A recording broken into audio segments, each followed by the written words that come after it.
शेतकरी मित्रांनो, आजपासून खात्यामध्ये 4,000 रुपये जमा होणार अशी ब्रेकिंग न्यूज आलेली आहे। शेतकरी मित्रांनो लक्ष द्या, आजपासून अनेक शेतकऱ्यांच्या खात्यामध्ये थेट 4,000 रुपये जमा होण्याची शक्यता आहे मित्रांनो। पण एक महत्त्वाची अट आहे, जर ती पूर्ण नसेल तर 1 रुपयाही शेतकऱ्यांना मिळणार नाही। PM किसानचा 22वा हप्ता आणि नमो शेतकरी योजनेचा पुढचा हप्ता दोन्ही बाबत एक अपडेट समोर आली आहे।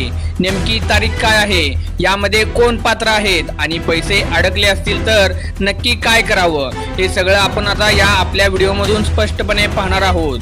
त्यामुळे आपला हा व्हिडिओ शेवटपर्यंत नक्की पहा मित्रांनो, तर तुम्हाला सर्व माहिती समजणार आहे। त्यामुळे आपला व्हिडिओ शेवटपर्यंत नक्की पहा आणि आपल्या व्हिडिओला लाईक व चॅनलला सबस्क्राईब करायला विसरू नका मित्रांनो। चला तर वेळ न घालवता मित्रांनो सुरुवात करूया आपल्या या व्हिडिओला। केंद्र सरकारच्या पंतप्रधान नरेंद्र मोदी किसान सन्मान निधी योजनेअंतर्गत दरवर्षी 6,000 रुपये 3 हप्त्यामध्ये दिले जातात, हे तर तुम्हाला माहीतच आहे।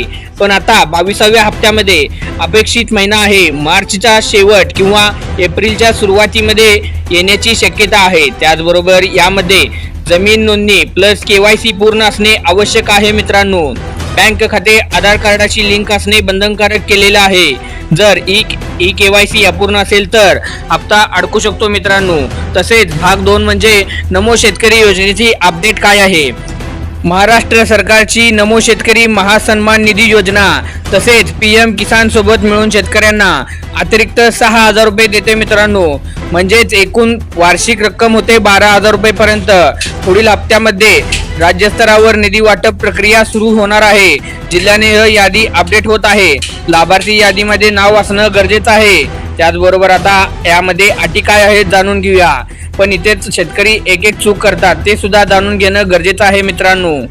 ती म्हणजे शेतकरी मित्रांनो आधार लिंक नसणे, बँक खाते इनॅक्टिव्ह असणे, त्याचबरोबर 7/12 अपडेट नाही आणि स्पेलिंग मिसमॅच असणे। शक्यतो ही 4 कारणे 70% प्रकरणामध्ये हप्ता अडकण्याच्या मागे जास्त प्रमाणात आहेत। त्याचबरोबर आता जाणून घेऊया अथॉरिटी बिल्ड म्हणजेच आकडेवारी विभाग। मित्रांनो देशभरामध्ये 11 कोटीहून अधिक शेतकरी PM किसान अंतर्गत नोंदणीकृत आहेत। तसेच त्याबरोबर महाराष्ट्रात लाखो लाभार्थी नमो शेतकरी योजनेमध्ये लाभ घेत आहेत। दरवर्षी हजारो खाते अपूर्ण कागदपत्रामुळे रिजेक्ट केले जात आहेत। तसेच आता यामध्ये पैसे आपल्याला किती मिळणार आहेत आणि त्याचबरोबर पैसे मिळाल्यानंतर तुम्ही काय करावे हे सुद्धा जाणून घेऊया। यामध्ये 4,000 रुपये आपल्या खात्यामध्ये येणार आहेत।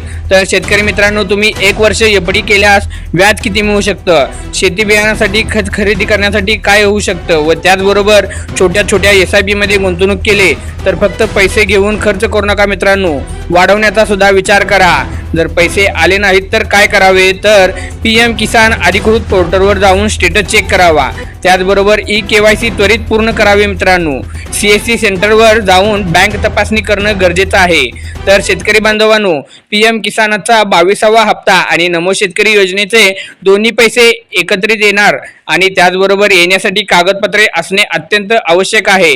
आजचा स्टेटस तपासावा आणि ही माहिती इतर शेतकरी बांधवांपर्यंत नक्की पोहोचवा मित्रांनो आणि आपल्या चॅनलला लाईक व सबस्क्राईब करायला विसरू नका।